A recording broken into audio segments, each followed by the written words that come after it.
Hello and welcome to AEF TV in association with N. Gerati, Friday 2016. And we're here joined by Richard Parry, who's a partner at Eleqtra. And Richard, firstly, welcome. Thanks for making the time to be here. And what Richard is going to be talking about is incredibly exciting, because one of the themes and narratives that's been coming through is this concept of hydropower, people mixing solar with gas and so on to create a bit more variability. But Richard, over to you, because you've got something that is quite cool and is mixing things in a different way. Great to be here. Thanks for giving some time today. Yeah.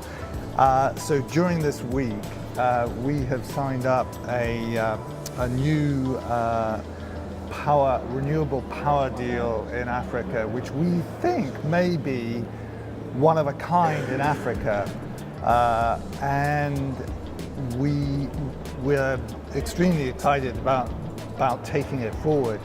And during the week, we have signed up our two key investors that will take this project right the way through from inception to full construction.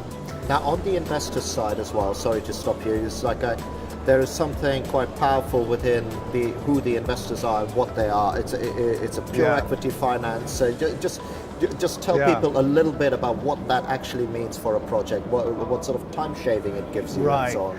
So the typical formula of financing a power project in Africa, and this project will cost around 250-300 million. The typical approach is you have to deal with lenders and also with equity. And the lender part of the puzzle often is a cause of considerable complexity, considerable expense, and considerable delay. And the magic about this particular deal is we have signed up with two investors who are willing to provide the full financing in the form of equity to get the project going. So this is going to knock about, we think, at least 24 months off the whole timescale of delivering the project. So can I ask you a question? When you convince someone to part with their cash and have investors like this willing to make a move like what you have described, what is it about this? Is there something about this project that has enabled you to do that? Is it something about the location? I mean, don't give everything away. But what's the secret sauce that's allowed you to get this pure equity finance in play? So I think part of the secret sauce is that this project is very attractive because it will, the solar part will be able to do in 12 months' time, and then the hydro will come behind it within 2 more years after that. So part of the secret So we haven't mentioned this, that the DNA of this project, it's a combined solar and hydro project. Yeah. Okay, so sorry, carry on.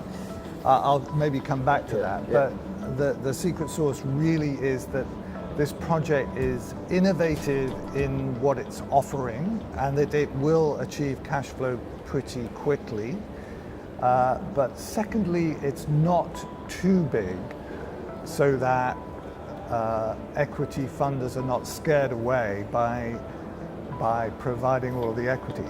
$250 million is still a large amount of money for I'll take it. a single exposure, right? So we're incredibly pleased that Climate One Investors, which is a new fund that has been recently set up, has agreed to come in for our funding and the equity. And the second investor is the Africa Finance Corporation, with whom we have already done 2 deals. So a wind deal in Cape Verde, Eleqtra, and another plant which is under construction in Ghana. So let's dive into the DNA of this project. Where is it? We've already mentioned that it's a solar hydro. So can you just tell us where it is, and then a little bit more detail about how you're blending those two? Sure. Yeah, fuel sources, I think is the right, Yeah. Power sources. Yeah. One of the countries that we have been very active in over the years is Zambia. And if you look at Zambia, it is full of rivers. And in terms of potential for hydro, it's one of the most promising countries in Africa to develop hydro.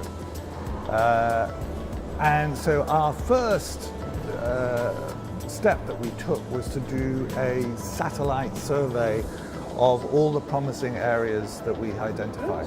We ended up with this one, and it became very obvious to us that there was a need for quick delivery of power because this area is right at the tail end of the existing grid, and yet there's a lot of growth going on in that local area. So our idea was to combine solar with hydro so that overall you can deliver a higher base load level of available energy for the utility. And the combination of solar and hydro and the ability to operate this very, very skillfully is something which is, I think, very attractive for the local utility. And that comes from the fact that you're balancing hydro, which we all know is a high ramp power source, so it can work quite nicely with that intermittency. So you deliver power that has, it still has the variability, but it's got more of a base load characteristic that you would normally have. So you're playing all of that. Exactly. So tell me, what is it about? Okay, the solar side we kind of understand. I would imagine that is what it is. But what's happening on the hydro side, and how? What's the tech that's joining the two things up? Because that must be the complex bit, right? So, it's coming down, and some predictability, maybe with satellite imagery of cloud spots and so on. Yeah. Can you bring some of that to life? I don't know how much you know about it, but can you bring some of it to life? Yeah. So. This is why it is good to start from the get-go with the idea clearly embedded in the project.